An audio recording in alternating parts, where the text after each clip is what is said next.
आज आपण शिकणार आहोत की बऱ्याचशी परतफेड वाईटाने का होते. हा आपला आजचा विषय आहे आणि हा विषय शिकत असताना तुमच्या जीवनामध्ये तुम्हाला अशा प्रकारचा अनुभव आलेला असेल आणि कदाचित तो तुम्हाला आठवण देखील हा विषय शिकत असताना.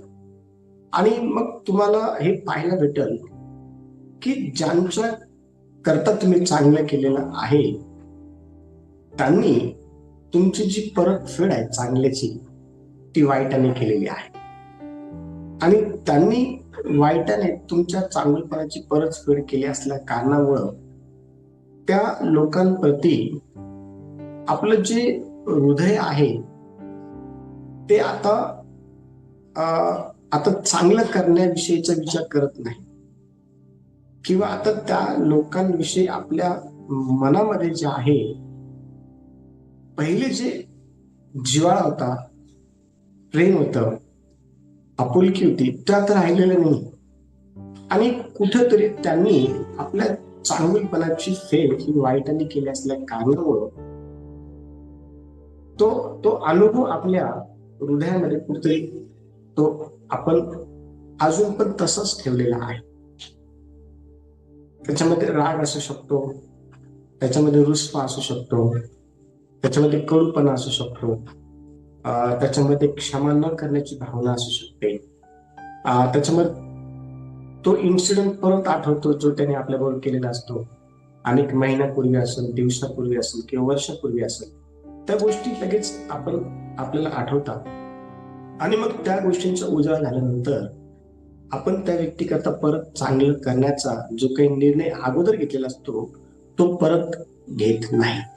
आणि अशा प्रकारे आपण आपल्या स्वतःला त्या व्यक्तीचं चांगलं करण्यापासून दूर जे आहे ते ठेवत असतो, अशासाठी की त्याने आपली परतफेड पूर्वी जशी वाईटाने केली होती तशी ह्या वेळेला पण करू नये आणि आपण सावधगिरी जे ते बाळगत असतो. पण देवाचं वचन काय सांगतं हे आपल्याला आज समजून येईल ह्या विषयातून. आणि म्हणून आपला आजचा विषय आहे बऱ्याचशी परतफेड वाईटाने का होते. आजचा मुद्दा क्रमांक 1 जो आहे, आजच्या विषयाशी संबंधित मुद्दा क्रमांक 1 जो आहे तो लिहून घ्या. मनुष्याचं हृदय स्वभावतः पापी असल्यामुळे लोक बऱ्याचशी फेड वाईटाने करतात. मुद्दा क्रमांक 1 लिहा. मनुष्याचे हृदय स्वभावतः, मनुष्याचे अंतःकरण स्वभावतः पापी असल्यामुळे लोक बऱ्याचशी परतफेड जी आहे ती वाईटाने करतात. आता हा विषय आपण शिकत असताना या विषयातून आपल्याला हे समजतं की ज्यांचं आपण चांगलं केलेलं आहे ते लोक आपल्या चांगुलपणाची फेड हे वाईटाने का करतात, तर त्याच्या मागचं कारण जर काय आहे तर ते ह्या मुद्दा क्रमांक 1 मधून आपल्याला समजून येतं. कारण मनुष्याचं जे हृदय आहे, मनुष्याचं जे अंतःकरण आहे ते स्वभावतच पापी आहे. म्हणून मनुष्य हा बऱ्याचशी फेड जे आहे ते वाईटाने करत असतो. आणि बघा वचन काय म्हणत आहे, इर्मियाचं पुस्तक याचा 17वा अध्याय आणि वचन 9 वाचण्यास मदत करा. इर्मिया याचा 17वा अध्याय आणि वचन 9 पहा काय म्हणत आहे. हृदय सर्वात कपटी आहे, ते असाध्य रोगाने ग्रस्त आहे, त्याचा भेद कोणास समजतो. Very good. हे जे हृदय आहे, हे जे अंतःकरण आहे हे सर्वात कपटी आहे. ह्या अंतःकरणामध्ये अत्यंत दुष्टता जी आहे ती वास करते. ज्या वेळेला आपण शुभवर्तमानांचा अभ्यास करतो तर वचनातून आपल्याला हे समजतं की बाहेरून जे आत जातं ते माणसाला विटाळत नाही, तर आतून म्हणजे हृदयातून अंतःकरणातून जे बाहेर निघतं त्याने माणूस विटाळला जातो. आता कोणकोणत्या गोष्टी अंतःकरणातून बाहेर निघतात याकडे आपण जाणार नाही, कारण वचनामध्ये त्या सर्व गोष्टी ज्या आहेत त्या नमूद करण्यात आलेल्या आहेत. पण आपण काय समजून घेत आहोत की आपलं जे हृदय आहे हे स्वभावतच पापी आहे आणि त्या हृदयामध्ये दुष्टता वास करते. त्या हृदयामध्ये, त्या अंतःकरणामध्ये कपटीपणा जो आहे तो वास करतो आणि म्हणून लोक जे आहे चांगुलपणाची फेड ही वाईटाने करायला लागतात. आणि आपण विचार करतो की ह्या व्यक्तीबरोबर आपण इतक्या चांगल्या प्रकारे वागलो, आपण इतकी चांगली मदत याला केली, पण ज्या वेळेला ह्याची वेळ आली आपल्याला मदत करण्याची, त्यावेळेला ह्याने बऱ्याने फेड न करता वाईटाने फेड केली आहे. आणि ती का केली ते आपल्याला ह्या वचनातून जे आहे ते समजून येतं. इर्मया हा यहुदाच्या हृदयपटावर कोरलेले जे पातक आहेत त्या संदर्भात भविष्यवाणी करताना आपल्याला दिसतो. आणि तो आत्म्याच्या प्रेरणेने ह्या वचन 9 मध्ये म्हणत आहे की हृदय हे सर्वात कपटी आहे आणि ते असाध्य रोगाने जे आहे ना ग्रसित आहे. आणि हृदयाचा जो भेद आहे तो कोणालाही समजत नाही. प्रश्नचिन्ह आहे, तो कोणाला समजतो? लक्षात घ्या. ज्या वेळेला आपण पवित्र शास्त्राचं अध्ययन करतो त्यावेळेला आपल्याला हे समजतं की का लोक बऱ्याचची परतफेड आहे ती वाईटाने करतात. आणि एक व्यक्ती पवित्र शास्त्रात आपल्याला दिसतो की ज्याने जी काही फेड आहे ती परतफेड चांगल्याने केली, पण ज्या वेळेला त्याच्यावरती वेळ आली त्यावेळेला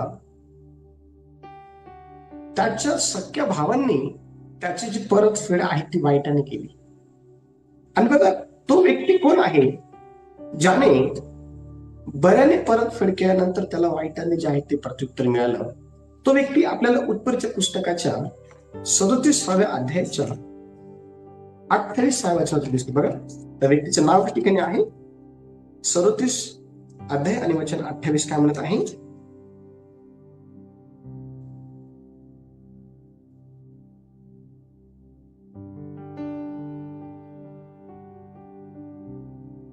मिद्यानी व्यापारी जवळून चालले तेव्हा त्यांनी योसेफाला त्या खड्ड्यातून बाहेर ओढून काढले आणि त्या इस्माइली लोकांना 20 रुपयांना विकून टाकले. ते योसेफाला मिसर देशात घेऊन गेले. Very good. आता या ठिकाणी पहा की योसेफाचे जे भाऊ आहे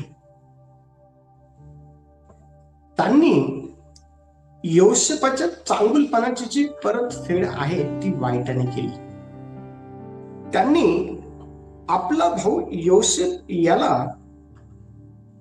20 रुपयांना जे आहे मिद्यानी जे काही व्यापारी लोक आहेत त्यांना विकून टाकलं. ह्या ठिकाणी योसेफ आपल्या बापाच्या सांगण्यावरून भावांचा शोध करत त्यांना भाकर जे आहे ते देण्यासाठी गेलेला होता. योसेफाने आपल्या भावांचं नेहमी चांगलंच जे आहे ते योजलेलं होतं, वाईट कुठेही त्याने योजलं नाही. त्याने आपल्या भावाबद्दल कोणत्याही प्रकारच्या वाईट योजना ज्या आहेत ते केलेल्या नव्हत्या. तो आपल्या बापाच्या सांगण्यानुसार आपल्या भावांना जे आहे ना शिदोरी तर घेऊन आला होता, अन्न तर घेऊन आला होता. पण ज्या वेळेला ह्या भावांना योसेफाची परतफेड करण्याची संधी मिळाली त्यावेळेला त्यांनी बऱ्याने जे आहे ना त्याची परतफेड केली नाही, तर वाईटाने त्याची परतफेड केली. वचन सांगते की या भावांनी आपल्या भावा योसेफाला मिद्यानी जे व्यापारी आहेत त्यांना 20 रुपयाला काय केलं का विकून टाकले. एवढंच नाही, जर हा संपूर्ण अध्याय जर तुम्ही जर वाचला तर कशा प्रकारे बापाला त्यांनी खोटी मरणाची बातमी जी आहे योसेफ बद्दल सांगितली, कशा प्रकारे त्यांनी त्याला खड्ड्यात टाकलं, अनेक गोष्टी परतफेड वाईटाने करण्यासंदर्भाच्या ह्या अध्यायावर तुम्हाला वाचायला मिळतील. लक्ष द्या, ज्या वेळेला आपल्या बरोबर आपले आप्तजन, ओळखीचे लोक आपल्या चांगुलपणाची परतफेड वाईटाने करतात, त्यावेळेला आपल्याला हे समजणं फार गरजेचं आहे की मनुष्याचं हृदय हे स्वभावतच पापी असल्या कारणामुळं त्या हृदयामध्ये असाध्य रोग आहे आणि ते हृदय सर्वात कपटी आहे, म्हणून ते अशा प्रकारे वाईटाने फेड जे आहे ती करत असतात. आपण देवाचे लोक आहोत आणि आपल्याला ही गोष्ट समजणं.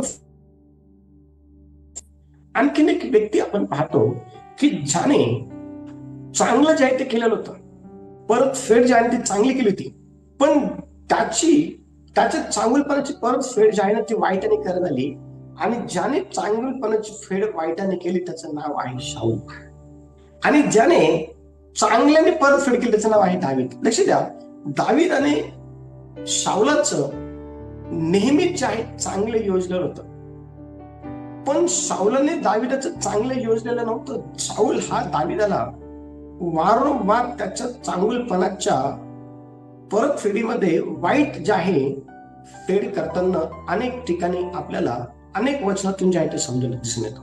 बघा, एक वचन आपण वाचूया. पहिले शमूएल 18 अध्याय आणि वचन 11 वाचण्यासाठी मदत करा. बघा त्या ठिकाणी काय लिहिण्यात आलेलं आहे. पहिले शमूएल 11 अध्याय 18 अध्याय आणि वचन 11 पहा. 18 अध्याय आणि वचन 11. शाऊलाने त्याला मारायला भाला उगारला. तो म्हणाला की भाला मारून दाविदाला भिंतीशी खेळावे, पण दाविदाने त्याच्या समोरून एकीकडे सरकून त्याला 2दा चुकवले. हा, 2 वेळेस जे आहे शाऊलाने दाविदाला जे आहे भिंतीशी खेळून भाल्याने जे आहे ते मारून टाकण्याचा प्रयत्न केला, पण त्या ठिकाणी आपण पाहतो की शाऊलाने जो काही प्रयत्न दाविदाला भिंतीशी खेळून भाल्याने मारून टाकण्याचा केलेला होता, त्यामध्ये तो सफल जे आहे ते झाला नाही. त्याने त्याची जी फेड आहे, दाविदाच्या चांगुलपणाची जी फेड आहे, त्याने वाईटानेच करायचा प्रयत्न जर केला होता. ज्या वेळेला आपण हे अध्याय वाचतो, ह्या अध्यायांमध्ये अतिशय स्पष्टपणे आपल्याला हे समजतं की एका गुहेमध्ये शाऊल हा दाविदाच्या हातामध्ये सापडलेला असताना दाविदाने त्या ठिकाणी त्याचा जो काही प्राण आहे तो घेतला नाही. दाविदाच्या बरोबर असलेल्या लोकांनी दाविदाला हे सांगितलं की परमेश्वर देवाने त्याला तुमच्या हातात दिलेला आहे. पण पहा, दाविदाचे विचार पहा, दाविदाच्या हृदयामध्ये शाऊलाप्रती असलेलं प्रेम पहा.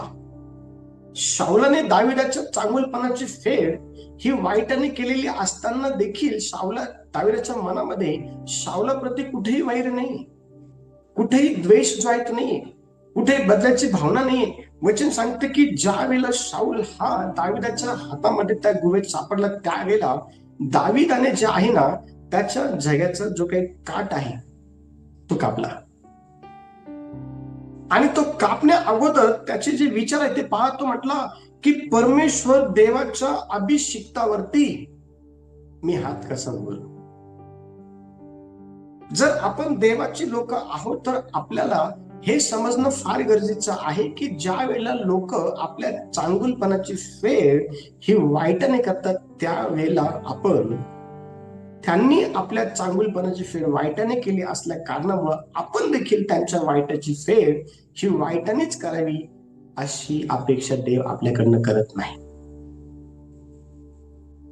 देव आपल्याकडनं अपेक्षा काय करत आहे? देव आपल्याकडनं अपेक्षा ही करतो की ज्या प्रकारे योसेफ आपल्या भावांबरोबर वागला, ज्याप्रमाणे दावीद हा शाऊला बरोबर वागला, त्याच प्रकारे आपण देखील जे आपलं वाईट करतात त्यांच्या बरोबर आपण वागले पाहिजे. हे आपल्याला समजणं फार गरजेचं आहे की लोक ज्या वेळेला आपल्या वाईटाची आपल्या चांगल्याची परतफेड वाईटाने करतात, त्यावेळेला ते काय करतात? कारण वचन सांगते की मनुष्याचं जे हृदय आहे ते स्वभावताच जे आहे ते पापी आहे, आणि ह्या हृदयामध्ये असाध्य रोग आहे, आणि हे हृदय सर्वात कपटी आहे.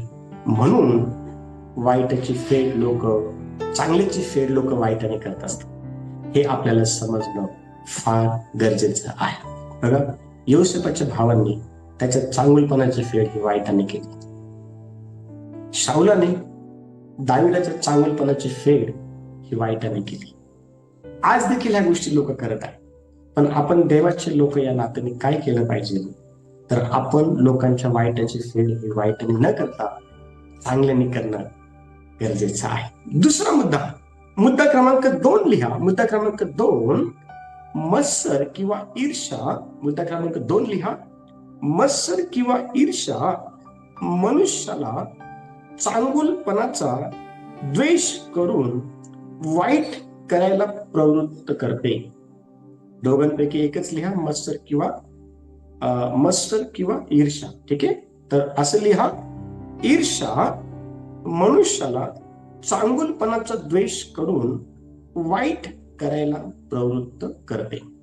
आता ह्या गोष्टी वर्तमान समयामध्ये सर्वात मोठ्या प्रमाणात घडत असताना आपल्याला आजूबाजूला दिसून येतात. ज्या वेळेला चांगुलपणाचा द्वेष जो आहे ईर्ष्येच्या साहाय्याने किंवा मत्सराच्या साहाय्याने केला जातो, त्यावेळेला तो द्वेष किंवा तो मत्सर जो आहे ना, तो आपल्याला वाईट करायला जे आहे ते उकसवत असतो किंवा प्रवृत्त करत असतो. आणि बघा वचन काय सांगत आहे, कोणीतरी मत्तेयाचे पुस्तक 27वा अध्याय आणि वचन 18 काय म्हणत आहे. मत्तेयाचे पुस्तक 27वा अध्याय आणि वचन 18 वाचू आपण. त्यांनी येशूला हेव्याने धरून दिले हे त्याला ठाऊक होते. त्यांनी येशूला जे आहे ना, मत्सरामुळे हेव्यामुळे जे आहे ते धरून दिलं. आणि येशूचा हेवा ते का करू लागले, येशूचा मत्सर ते का करू लागले माहिती का? कारण येशू हा जास्तीत जास्त चांगले काम करत होता. बघा, ज्या वेळेला आपण उत्पत्तीचं पुस्तक, ज्यावेळेला आपण मत्तेयाचं पुस्तक 27वा अध्याय आणि वचन 18 वाचतो, पाहतो काय? Thank you Jesus. परत वाचा. कारण त्यांनी येशूला हेव्याने धरून दिले हे त्याला ठाऊक होते. Very good. कारण त्यांनी येशूला जे आहे ना, हेव्याने काय केलं माहिती का? धरून दिलेलं होतं. आणि बघा, वचन अतिशय स्पष्टपणे सांगतं की येशूचं ते लोक मत्सर का करू लागले, येशूचं ते लोक हेवा का करू लागले? कारण येशू हा चांगलं काम करणारा होता. येशू जो आहे ना, येशू हा चांगलं काम करणारा होता. आणि म्हणून येशूच्या चांगुलपणाच्या त्या कामामुळं त्यांनी येशूचा मत्सर जे आहे ते करायला सुरुवात केली. येशूच्या चांगुलपणाच्या कामामुळं त्यांनी येशूचा जो काही हेवा आहे, येशूविषयीची काही ईर्ष्या आहे, त्यांनी करायला सुरुवात केली. आणि त्या ईर्ष्येने त्या पुढाऱ्यांना उकसवलं आणि त्यांनी येशूला जे आहे ना, आपण पाहतो की हेवेने जे आहे ते धरून दिलं. आणि आज देखील अशा प्रकारे लोक हे एकमेकांना जे आहे ना, हेव्याने धरून देत आहे. ईर्ष्या, त्यांच्या ठाई असलेली जी काही ईर्ष्या आहे, त्यांच्या ठाई असलेला जो काही मत्सर आहे, त्याने ते धरून देत आहे. पवित्र शास्त्रामध्ये आपण पाहतो, उत्पत्ती पुस्तक 4 अध्याय आणि वचन 8 मध्ये ह्या ठिकाणी एक भाऊ दुसऱ्या भावाला जे आहे धरून देत आहे, किंवा एक भाऊ दुसऱ्या भावाच्या चांगुलपणाचा ना, चांगल्या कामाचा द्वेष करत आहे. एक भाऊ दुसऱ्या भावाबद्दल ईर्ष्येने भरलेला आहे. एक भाऊ दुसऱ्या भावाच्या चांगुलपणाला घेऊन मत्सराने जे ते भरलेला आहे. आणि त्या मत्सराने त्या भावाला उकसवलं आणि इथपर्यंत उकसवलं की त्याने आपल्या भावाला चालून जाऊन त्याचा वध केला. आज देखील अशा प्रकारच्या गोष्टी होत आहे. बघा वचन काय सांगत आहे, उत्पत्ती पुस्तक 4 अध्याय आणि वचन 8 कोणतरी वाचा. मग कायनाचे त्याच्या भाऊ हाबेल याच्याशी बोलणे झाले आणि असे झाले की ते शेतात असता कायनाने आपला भाऊ हाबेल याच्यावर चालून जाऊन त्याला ठार केले. ह्या ठिकाणी आपण काय पाहतो की हाबेलच्या चांगल्या अर्पणामुळे जे आहे ना, कैनाला मत्सर जे आहे आला. आपला भाऊ हाबेल याच्या चांगल्या अर्पणामुळे, चांगल्या कामामुळं, त्याच्या चांगुलपणामुळे जे आहे, ईर्ष्या जे त्याला वाटू लागली, मत्सर जे आहे त्याच्यामध्ये निर्माण झाला. आणि त्या मत्सराने, त्या ईर्ष्याने त्याला उकसवलं. आणि बघा, तो आपल्या भावावर चालून जाऊन त्याला ठार मारलं. आज देखील अशाच प्रकारे लोक जे आहे ना, नाते संबंध तोडत आहे. आज देखील अशा प्रकारे लोक जे आहे ना, नाते संबंधामध्ये आपण पाहतो की मत्सराने जे आहे ते भरलेले आहे आणि ते एकमेकांना उद्ध्वस्त करण्याच्या त्या विचारामध्ये आहे. आज जर चांगल्या गोष्टी जर घडल्या एखाद्याच्या जीवनामध्ये, किंवा आज जर चांगल्या गोष्टी एखाद्याने जर केल्या, तर त्या चांगल्या गोष्टींना घेऊन आपल्या जवळचे जे लोक आहे ना, ते मत्सराने भरतात, ते ईर्ष्येने भरतात.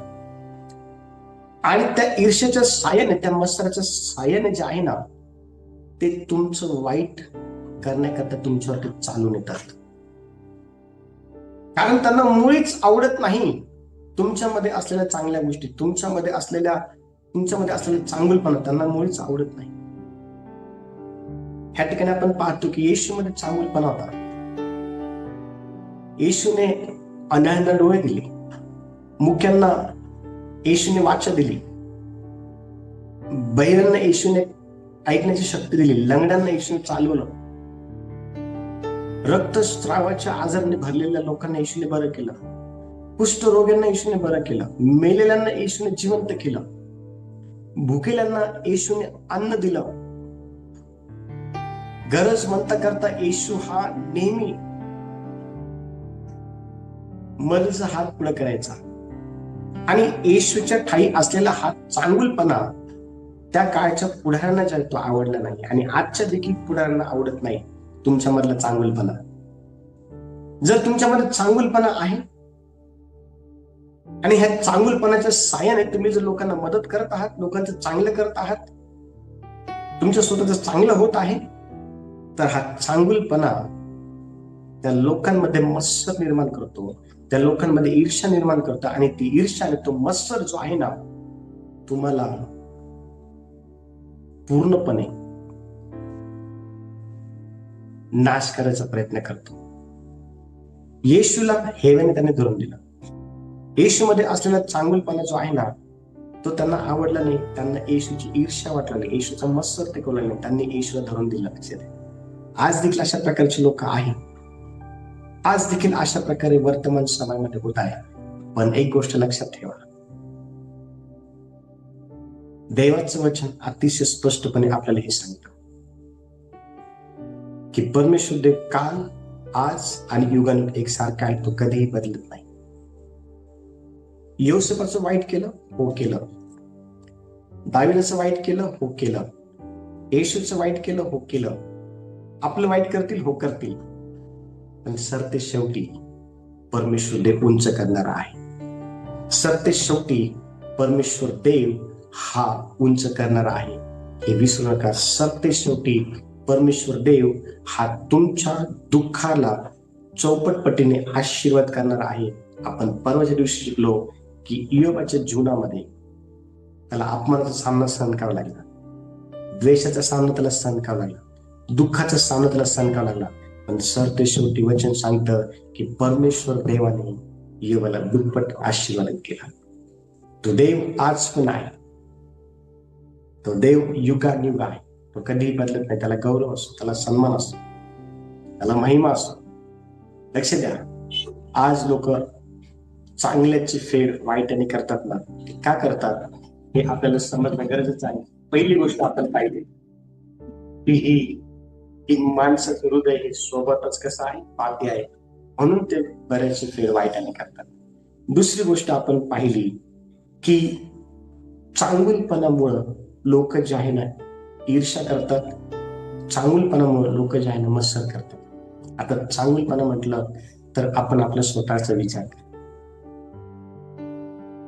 तुमच्याकडे जे काही चांगलं आहे सर्वांनाच आवडतं असं नाही. तुमचा चांगला स्वभाव आहे, तुमच्या काही असलेली येशू ख्रिस्ताची धार्मिकता आहे, तुम्ही लोकांना मदत करणार असाल, तुम्ही चांगल्या जॉबला असाल, तुमच्याकडे चांगले घर आहे, तुमच्याकडे सर्व सुखसुविधा आहे, या सर्व गोष्टी सर्वांनाच आवडतात असं नाही. तुमच्याकडे जे पण आशीर्वाद आहे देवाने दिलेले ते सर्वांनाच आवडतात असं नाही.